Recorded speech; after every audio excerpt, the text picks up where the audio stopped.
special edition doozy because the world's falling apart.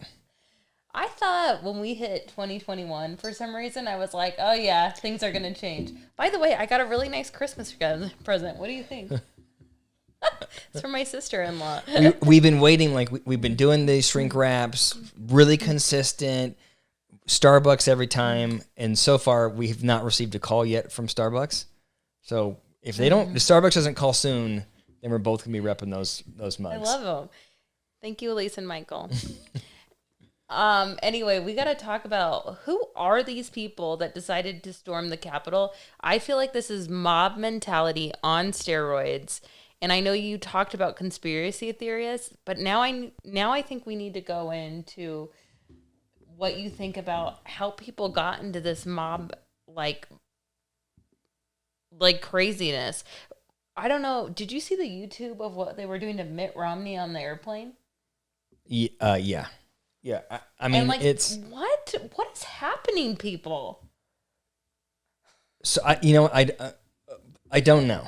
But I have theories, and I don't know that I think...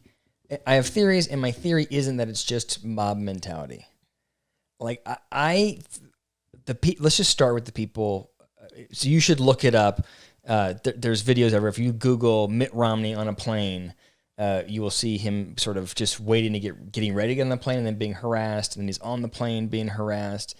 He really keeps his cool, by the way. Oh my God, I would lose it. I want to know how he does it, because they were so bad to him, and he is just like calm, stays the course. I just think it must just be a part of politics, and he's used to it and doesn't faze him. Barrier to entry for me.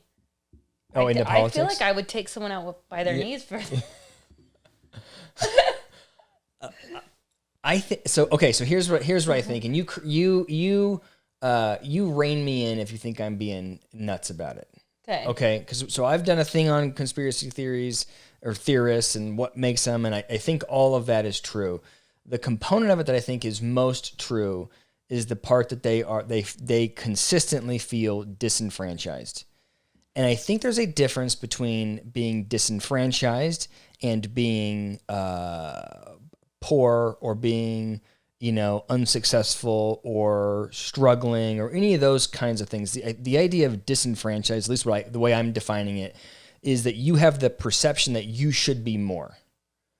There's this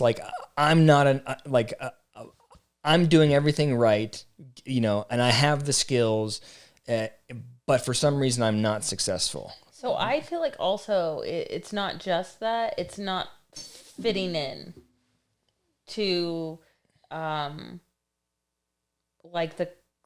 they don't feel like they fit into the whatever climate. Yeah. So that's also part of it. Not only are they not at where they want to be, but also they are alienated. And so then they're finding another team. Like, they're finding other people that feel the same way. It reminds me of the kids the student shooters, like Columbine. Mm-hmm. Yeah, I mean, as far as the reactive piece, I guess I don't know that I agree that they all don't fit in, because I think that they would probably argue that they have found something, maybe they're being drawn to these kind of groups is tied to that. But I don't know, do you attack Mitt Romney in isolation because you don't fit in? You think that's why? No, I don't feel like they attacked him. I feel like they got wound up, and then their whole group mentality, the mob mentality, is to go after these people, or to go after people that didn't support them or whatever. Okay, so let's take it one thing at a time. Okay, let's not because you have all different. You have the belief that the election, that there's election fraud. Right. And you could argue that that's a conspiracy theory. But if you think about I would argue, I don't know that we want to bucket people that have that belief system with the same people that believe in the lizard people, right? There's a spectrum of conspiracy theories, and if you have whatever it is, a third of the country that believes a conspiracy theory, that means that there's enough data out there that you would say you're not necessarily fringe if you buy into that idea. Fair? Yeah, that's fair. 100% agree. All right, so let's not talk about that, because I think that there's just too many people, and you have supposedly reputable news outlets that are validating that perspective. Oh, and the commander-in-chief is also validating that perspective. So it's not like they're Googling, down some weird rabbit hole on YouTube to find this conspiracy theory. You have Trump out there propagating it. I just think like the idea of, people were flying to be at the Capitol, like to. Okay, but that's what I'm saying. Let's not. Let's just be like systematic about it. Okay. So you have people that are upset about the election. I don't necessarily think that in itself makes somebody unreasonable. Mm-hmm. Then you have people that are going to protest, like Trump rallies, and I don't necessarily think that just going to a Trump rally or just buying into Trump's rhetoric or whatever necessarily makes you fringe or an outsider or any of those things. Mm-hmm. Okay, but then you have people like the latest one we're talking about with Mitt Romney is now you have a woman and a man that walk up to Mitt Romney when he's by himself with their cell phones out and corner him and start shouting at him about, how he's going to lose his job. Now, to me, now you're stepping into fringe behavior, aggressive, uncalled for, irrational, nutty behavior. Very stalkerish. Yeah. So what do you think makes that, like, why does that person engage in that behavior? I really want to know. I can't even imagine like the terror that he might have felt for 5 hours on a plane ride with those. Okay, two people. I keep stopping you, but you have the people at the airport by themselves, and then you have him getting on a flight. Those aren't the same people on the flight? They may have been the same people, but there's more than just two people on the plane shouting at him. No. So on the plane, there's groupthink. Yeah. I'm just trying to, I know I keep stopping you, but I'm trying to separate it so we talk about each. I think there's a different psychological phenomena happening at each stage of this. Well, groupthink, because I feel like what happens is you have one of those fringe people start screaming and then other people like chime in. Yeah. Without thinking, like individually, if that girl wasn't videotaping herself, I don't think she would. I feel like it was a weird way to get attention. Mm-hmm.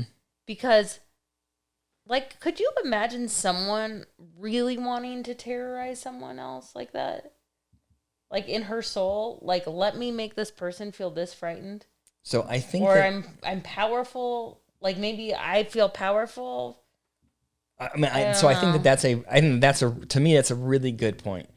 She had the whole time, he was accosted by two people at the airport by himself.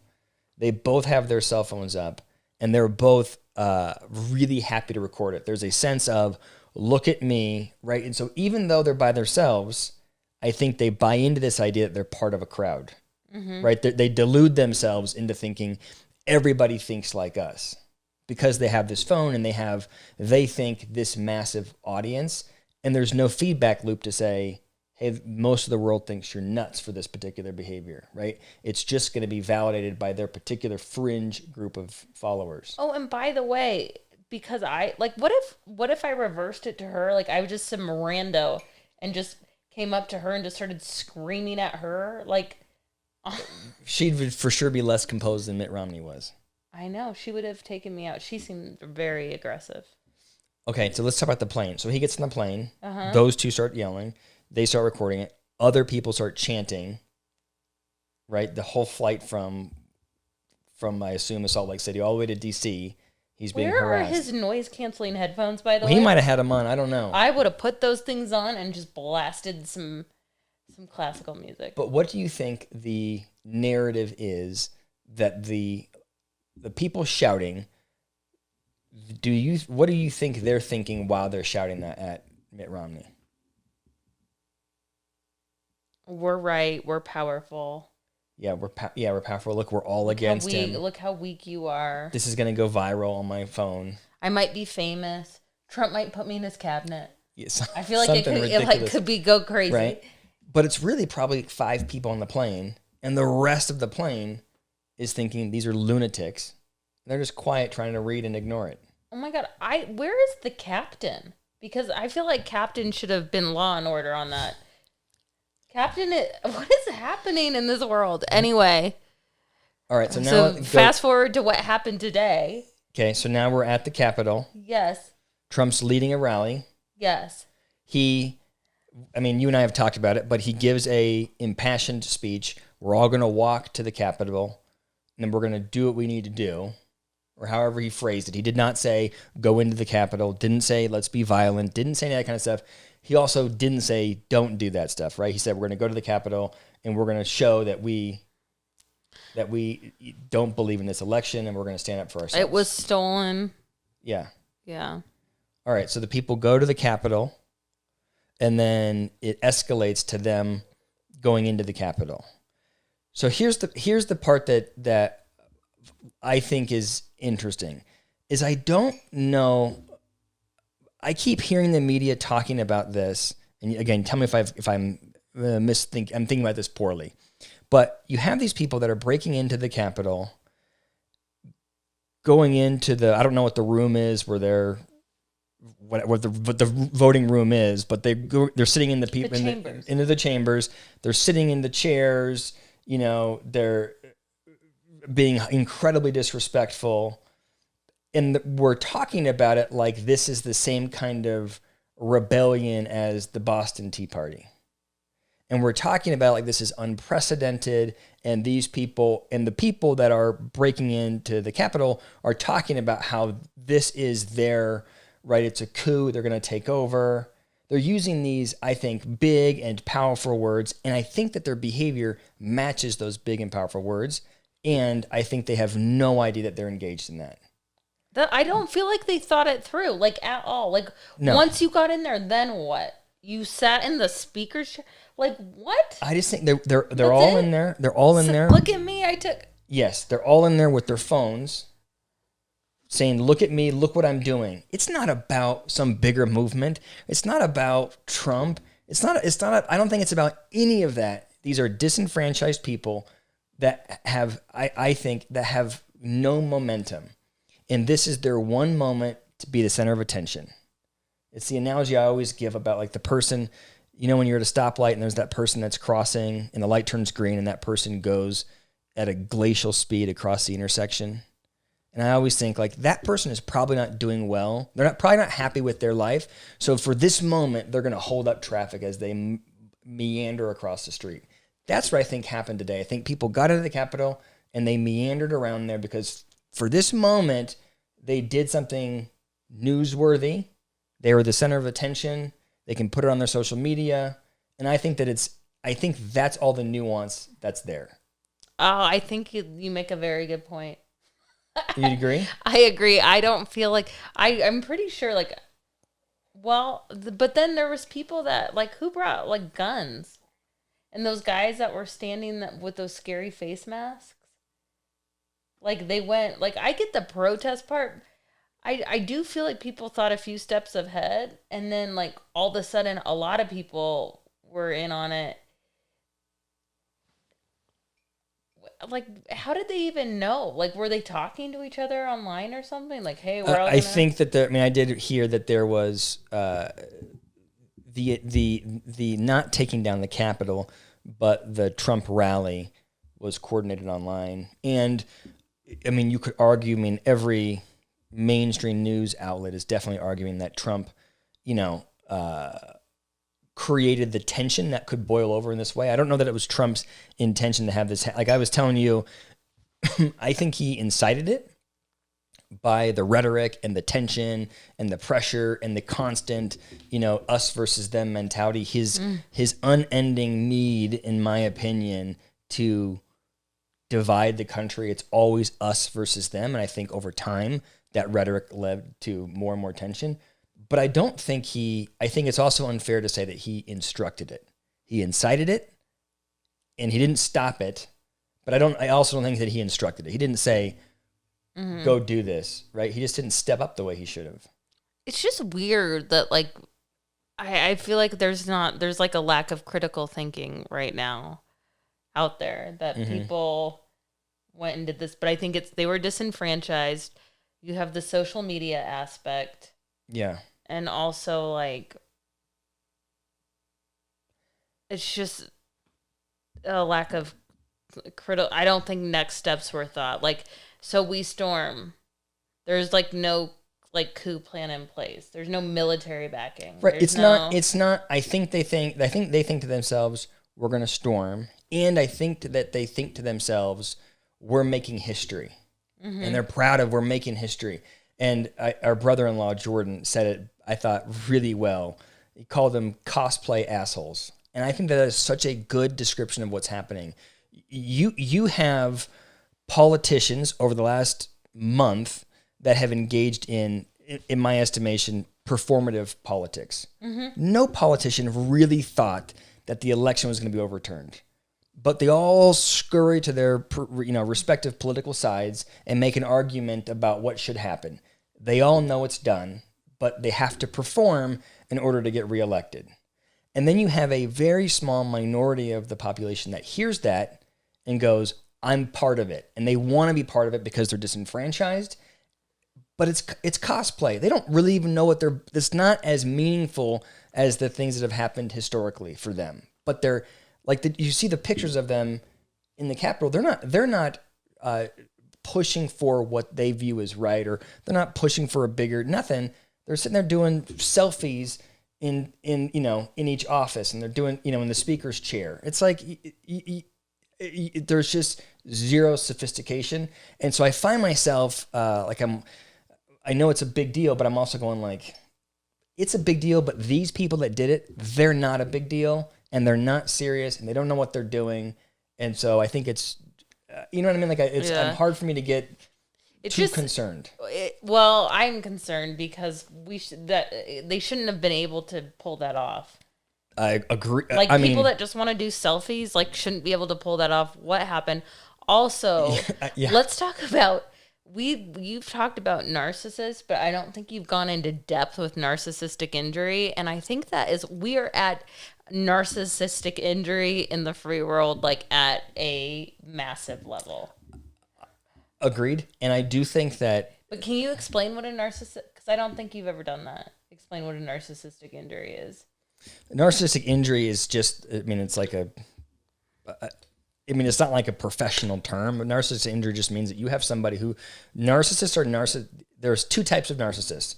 There is one type that is overt, super extroverted, all about me. I want all of the attention. Everybody look at me, very out there. And typically a true narcissist, like to have that personality disorder, it's debilitating. You're not successful. But there are some people, I would argue that Trump falls in this category that are successful, but they just need the attention because at their core, they're very insecure. The other category of narcissist would be a sort of a super introverted, self-centered, quiet narcissist. It's all about them, but they're not saying, shine the light on me, but their world revolves just around them. And the difference between a narcissist and someone who's selfish is that a narcissist doesn't get that there are other people around them. It's just that they're the most important. They're not trying to be mean. They just don't understand that the world doesn't center on them. That's how I would define it. I mean, But we're talking about an injury. Well, I'm trying to define narcissist to tell you what the injury is. The idea is that narcissism is a defense mechanism for someone who feels insecure. And the narcissistic injury is if you poke at a narcissist and don't validate them, then they will do anything kind of at all costs to protect themselves from feeling that pain of pointing to their insecurity. And I feel like, sorry, that was a meandering explanation. I thought you wanted me to describe narcissism. But I do think that Trump is throwing up every smokescreen in the world because the fact that he's lost the election and the fact that this is not going his way, he's experiencing a narcissistic injury and he is protecting himself at all as he's having a temper tantrum, trying to protect himself from admitting that he's lost. And he always has these injuries, which he lashes out on his Twitter account. Yeah. And I heard that he went after Pence. I was like, oh my God, like you're putting your vice president at risk in there. That is like the ultimate narcissistic injury. Yeah. The man that stood by your side this whole time. This will never happen, but like if I could advise the country and the media, it's like, how do we get out from underneath Trump, right? Unless we evoke the 25th Amendment or whatever whatever. But realistically, Trump needs an off-ramp. He needs a way to get out of the office and save face. That is what he needs in order for him to do it peacefully. Otherwise, he's going to stomp his feet, say that it didn't happen, that the election was unfair, et cetera, et cetera, et cetera, because I don't think he can psychologically take it. But so do you have a suggestion of an off-ramp? No, I got no idea. I think we're stuck with him. I think we just... I've tried... I feel like... 4 people died today. I have tried to... I've been very intentional on this podcast and on my YouTube channel to be like apolitical. Like I always try to just be right down the middle. But it's getting difficult. Like this is a pretty extreme... I don't care what side of the aisle you're on. No one's in favor of what happened today. No. You know? Well, 4 people died. Yeah. 4 protesters. 4 protesters died. I didn't know 4 protesters died. Yeah. It's terrible, and I feel like it's really scary. Here's the scary thing about it is I think maybe Mitch McConnell said this, or I can't remember which person said that, but if we let the losers like sway the election every 4 years, like it's going to be the same BS. Yeah. Yeah. And it's true. And like, did we really need to start the year off like this, people? I saw a meme on Twitter that said that it's like a picture of 2021 saying to 2020, hold my beer. All right, can we shift to a popular psych topic? Kimye? Maybe, yeah, it may be even more significant than the siege of the Capitol is Kim and Kanye are probably going to get divorced. Can I tell you a secret? I love Kim Kardashian. Why? I don't know. I like her. I think she's funny. She makes me laugh. And I like all the Kardashians. I think they're funny. You don't watch the... No, but I never watch it. But when I do, I'm never like... I just think it's like a fun, silly thing. Although they're not real people and they have makeup artists. They like always look amazing in their show. And I'm like, you don't really look like that all the time, do you? So I don't have the same positive experience of the Kardashians. Should I not have said that? No, that's good.